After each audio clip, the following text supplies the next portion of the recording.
सभी भाइयों को सप्रेम जय भीम नमो बुद्धाय। थेर गाथा के अगले थेर हैं गौतम। श्रावस्ती के ब्राह्मण कुल में उत्पन्न, त्रिवेद पारंगत हो, महावादी बने, बाद में भगवान के पास प्रवज्जित हो, अरहंत पद को प्राप्त हुए। एक दिन श्रमण जीवन को लक्ष्य करके गौतम स्थविर ने यह उदाहरण कहा। अपने अर्थ की बात को जानें और प्रवचन का अवलोकन करें। जो श्रवण भाव को प्राप्त है उसके अनुरूप शिक्षा लें। यहाँ कल्याण मित्र का होना, शिक्षा को अच्छी तरह ग्रहण करना और गुरुजनों को सुनना, यह श्रवण के अनुरूप है। बुद्धों का गौरव करना, धर्म का सम्मान करना अर्थात जैसा है वैसा जानना और संघ का आदर करना, यह श्रवण के अनुरूप है। आचारवान होना, उपयुक्त शिक्षा में भिक्षा करना, आजीविका को शुद्ध रखना, अपमानित न होना और चित्त को स्थिर रखकर जानना, यह श्रवण के अनुरूप है। कुशल का आचरण करना, उसका वर्ण करना, चलना, खड़ा होना, बैठना और सोना आदि अवस्थाओं को संपर्क कर जानना, श्रद्धास्पद शारीरिक चेष्टाएं एवं चित्त संयम, यह कर्म श्रवण के अनुरूप है। जो दूर और एकांत अरण्य निवास स्थान है, मुनि को उनका सेवन करना चाहिए, यह श्रवण के अनुरूप है। शील का पालन करना, सत्य बहुल होना, साधना के अनुसार धर्म का विश्लेषण कर सत्यों का बोध करना, यह श्रवण के अनुरूप है। अनित्य की, अनाथ संज्ञा की, अशुभ संज्ञा की भावना करनी चाहिए और संसार में अनासक्ति का अभ्यास कर मैं मेरे का भाव दूर करना, यह श्रवण के अनुरूप है। 7 बोधि अंगों का, 4 रिद्धिपादों का, 5 इंद्रियों का, 5 बलों का और आरष्टमी मार्ग की साधना का अभ्यास करना, यह श्रवण के अनुरूप है। मुनि तृष्णा को त्याग दे, समूल आश्रमों को विदीर्ण कर और पूर्ण रूप से मुक्त हो विहार करे, यह श्रवण के अनुरूप है।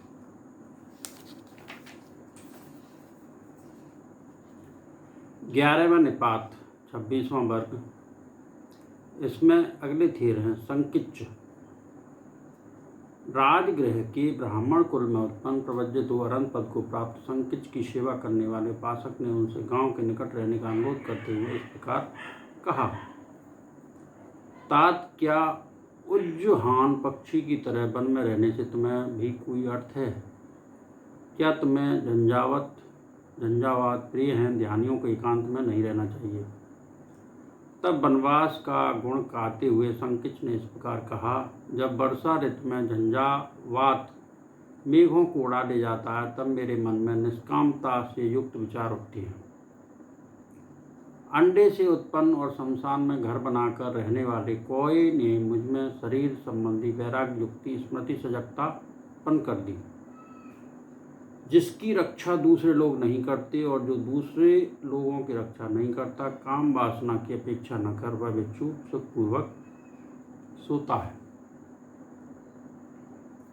जहाँ स्वच्छ जल, बड़े शिलापट हैं, लंगूर और मृग हैं, जहाँ जामुन और शैवाल से आच्छादित जलाशय हैं, ऐसे पर्वत मुझे प्रिय हैं। वनों में, कंदराओं में, गुफाओं में और जंगली जानवरों से सेवित निवास स्थानों में मैं निवास किया है। इन प्राणियों का हनन हो, वध हो या वे दुख को प्राप्त हो, ऐसा अनार्य और दोषयुक्त विचार मुझे नहीं हुआ है। मैंने शास्त्रा की सेवा की और बुद्ध शासन को पूरा किया, भारी बोझ को उतार दिया और भवनेत्र तृष्णा का नाश किया। जिस अर्थ के लिए घर से बेघर हो प्रवज्जित हुआ, मैंने उस अर्थ को, सभी बंधनों की क्षय को प्राप्त किया है। मैं न तो मृत्यु का अभिनंदन करता हूँ और न जीवन का ही अभिनंदन करता हूँ। मुक्त मृत्यु की तरह मैं अपने समय की प्रतीक्षा करता हूँ। मैं न तो मृत्यु का अभिनंदन करता हूँ, न जीवन का ही अभिनंदन करता हूँ। ज्ञानपूर्वक स्मृति हो, मैं अपने समय की प्रतीक्षा करता हूँ। 12वां निपात 27वां वर्ग। इसके स्थिर हैं शीलभ। बिम्बसार राजा के एक पुत्र अजातशत्रु के अनुज अजातशत्रु ने उनकी हत्या करने का प्रयत्न किया, लेकिन भगवान की महाकरुणा के कारण वह ऐसा न कर सका। वे भगवान के पास प्रवज्जित हो अरहंत पद को प्राप्त हुए। एक दिन कुछ लोगों को उपदेश देते हुए आयुष्मान शीलभ ने इस प्रकार शील का गुण प्रकाशित किया। इस संसार में अच्छी तरह शील की शिक्षा ही ग्रहण करनी चाहिए। अच्छी तरह सीखा हुआ सेव्यशील सभी प्रकार की संपत्ति उपहार के रूप में दे देता है। मेधावी 3 प्रकार के सुखों, प्रशंसा, धन लाभ और इस जीवन के बाद स्वर्ग में आनंद की चाहना करता है। इसके लिए वह शील की रक्षा करे। शीलवान संयम से बहुत से मित्रों को प्राप्त करता है। दुश्शील पाप आचरण के कारण मित्रों से वंचित होता है। दुश्शील मनुष्य निंदा और अकीर्ति पाता है। शीलवान सदा वर्ण, यश, कीर्ति और प्रशंसा पाता है। शील प्रतिष्ठा गुणों की शुरुआत है। कल्याण माता के सदृश है। शील सभी मनुष्य धर्मों में प्रमुख है, इसलिए शील को विशुद्ध करें। शील मर्यादा है, रक्षा है, चित्त को प्रसन्न करने वाला है और सभी बुद्धों का तीर्थ है, इसलिए शील को विशुद्ध करें। शील अनुपम बल है। शील उत्तम शस्त्र है। शील श्रेष्ठ आवरण है और शील अद्भुत कवच है। शील महाप्रताप युक्त सेतु है। शील की गंध अनुत्तर है। शील विलेपन की भांति धारणी है, उसे जीवन में उतारना श्रेष्ठ है। व्यवहार की गंध है जो कि चारों दिशाओं में फैलती है। शील अग्र संबल है। शील उत्तम पाथेय है और शील श्रेष्ठ रथ है, जिससे दिशाओं में जा सकते हैं, अर्थात शील ही जीवन का आधार है। शीलों में असमाहित मूर्ख यही निंदा पाता है, इसके बाद नरक में दुखित होता है। इस प्रकार वह सर्वत्र दुखित होता है। शीलों में सुषमाहित धीर यही कीर्ति पाता है, उसके बाद स्वर्ग में सुखी होता है। इस प्रकार वह सर्वत्र सुखी रहता है। यहाँ शील ही श्रेष्ठ है। प्रज्ञा उत्तम है। मनुष्य और देवताओं में शील और प्रज्ञा से विजय होती है।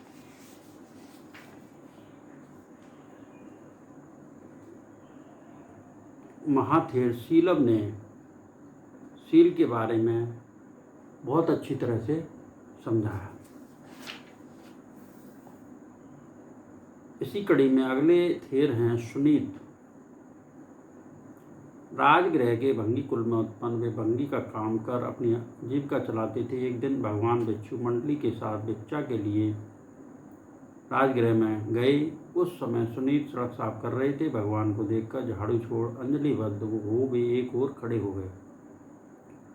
पूर्व संचित उनके पुण्य को देखकर भगवान ने उन्हें उपदेश दिया। सुनीत प्रसन्न हो भगवान के पास प्रवज्जित हुए और एक अरण्य में ध्यान भावना करने लगे। शीघ्र ही वे अरण्य पद को प्राप्त हुए। एक दिन कुछ भिक्षुओं को अपना पूर्व परिचय देते हुए आयुष्मान सुनीत ने यह उदाहरण कहा।